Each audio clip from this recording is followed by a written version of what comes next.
Erebor is within sight now in The Hobbit, the Desolation of Smaug.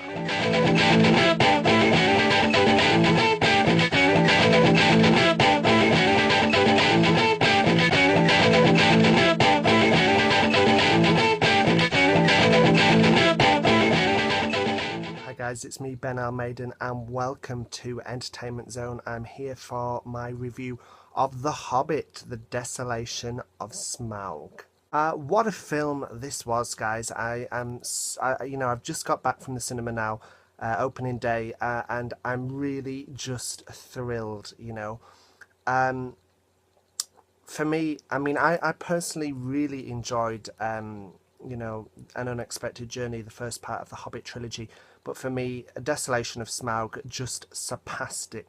Now, one thing I'm not going to comment on in this review is, is it better than Lord of the Rings? How does it compare to the Lord of the Rings? Because at the end of the day, The Hobbit is The Hobbit and the Lord of the Rings is the Lord of the Rings, and they're very tonally different. So I won't be comparing them. But as much as I loved An Unexpected Journey, Desolation was even better. First off the bat, I've got to say, Martin Freeman perfectly cast as Bilbo. We all know this already. But he gets more moments to shine in this film, because I felt, the first film of The Hobbit himself, Bilbo, didn't always, get those moments. But this time around, he's very much got his moments.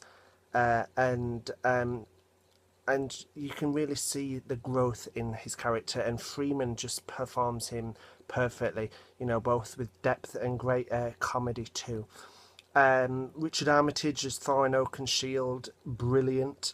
Ian McKellen, for me, Gandalf's in this film, but he's in it a lot less this time round, because he has his own subplot, which we'll get into. But despite this, for me, Gandalf was really the star of the show, second only, of course, to Smaug, who we finally get to see at last in all his glory. And big up to my main man, Benedict Cumberbatch. I've met Benedict, he's a great guy.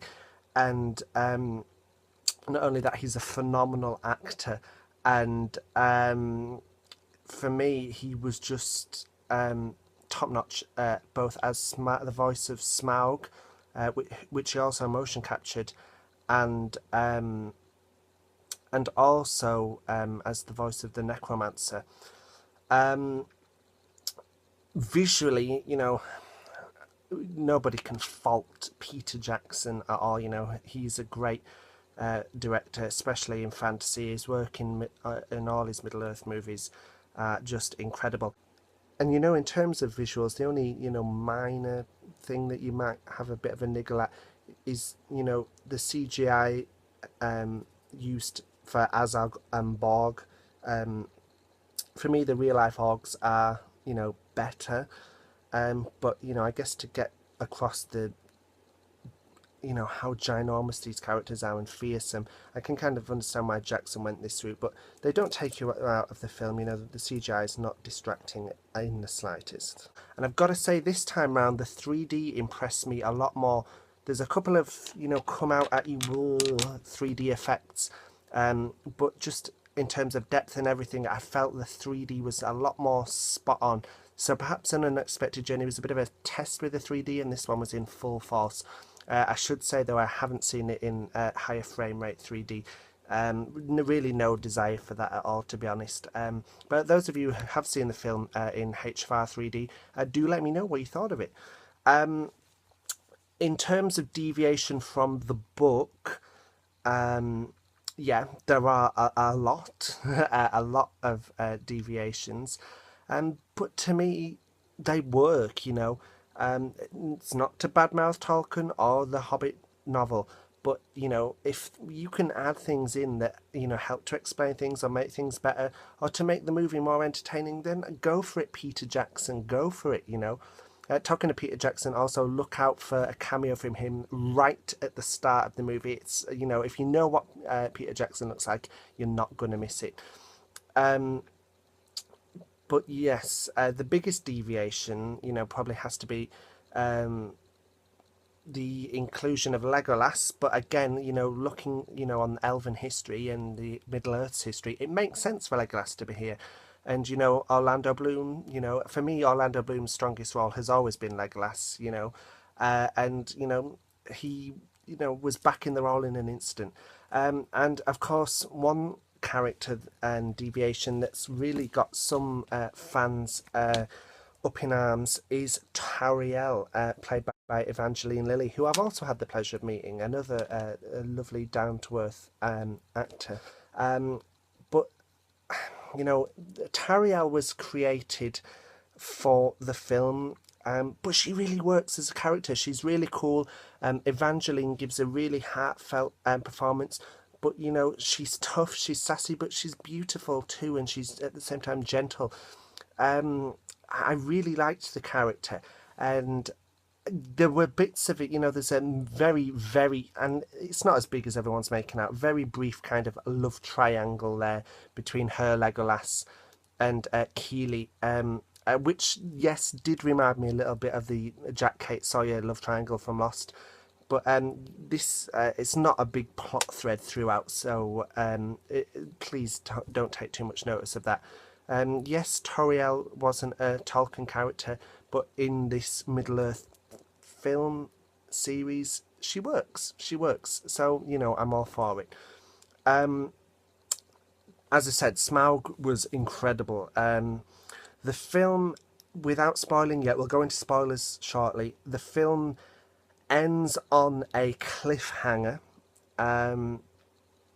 A very good cliffhanger, should I say, as well. And one thing I should point out, the film really flew by. So by the time you get to the cliffhanger, you're like, oh, no, that can't be it, no. But what a cliffhanger it is. Though saying this,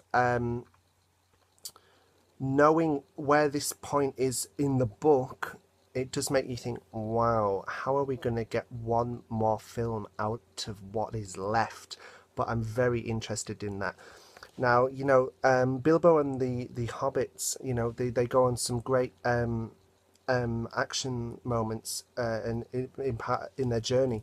The barrel sequence, to me, this was one of my favourite sequences from the book, and Peter Jackson brought it to life beautifully. There's one or two very, very blinking and miss some shots in there that looks like they were filmed on Handycam and almost kind of pixelated, and I just think, why did he put them shots in there? But other than that, it was a really great sequence with some great comedy moments and Bomber in there. I'm not going to spoil those for you, but I was mightily impressed. And then we've got new characters in it as too, such as Bard the Bowman. A great new addition. They kind of expanded on him more than what we got in the book, but the character was brought to life brilliantly. I'm going to mention Stephen Fry too. He's an icon here in England, and his role as the Master of Lake Town was just brilliant. It was really, really good. And there's the set pieces, in Mirkwood with the spiders, brilliantly done, great scene. And then obviously the stuff at Erebor, the Lonely Mountain, was amazing. Now, as I mentioned earlier, Gandalf has his own subplot, which briefly features more Radagast the Brown. Getting too excited because I'm a big Radagast fan, played by the awesome Doctor Who himself, Sylvester McCoy. But yeah, Ian McKellen really just stood out for me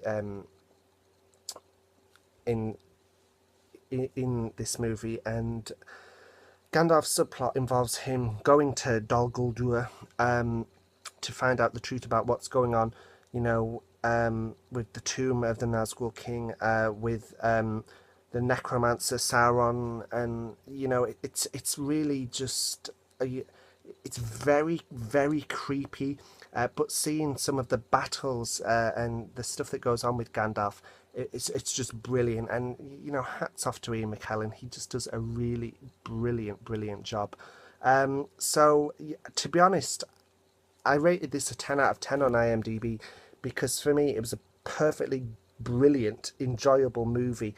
It flew by. I was so invested in all the characters, and that's something I've got to say as well. Every character, all 13 dwarves, Bilbo, Gandalf, Legolas, Toriel, Thranduil, they all get a bard. They all get their moment to shine in this film.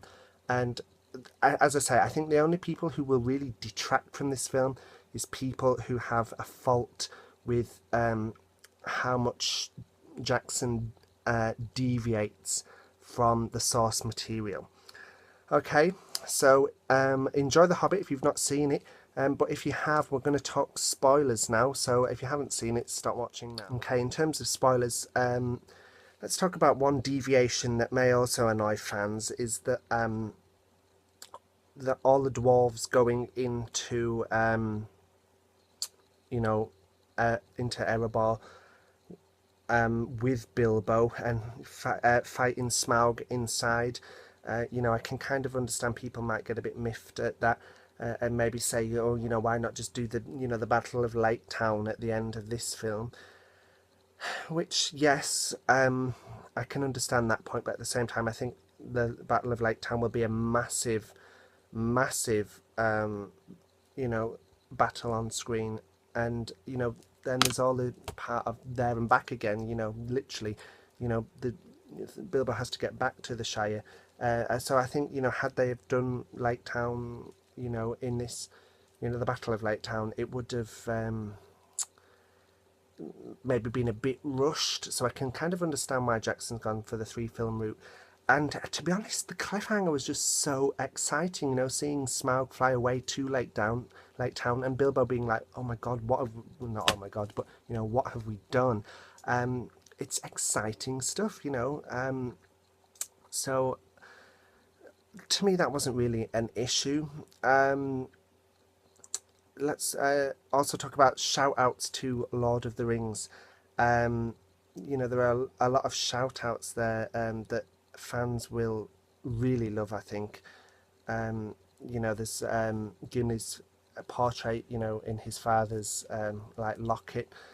There's Bilbo naming Sting. Those little moments were great fan service, which was pretty cool.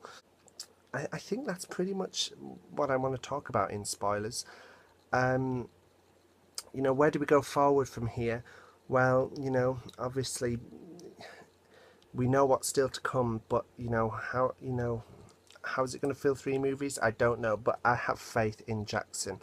I have faith, and I'm looking forward to seeing the conclusion to the Dol Guldur storyline with Sauron. It's going to all be awesome stuff, guys. Okay, so let me know your thoughts on the movie in the comment. For all the latest movie news and reviews, be sure to subscribe, and I will talk to you all soon. Take care.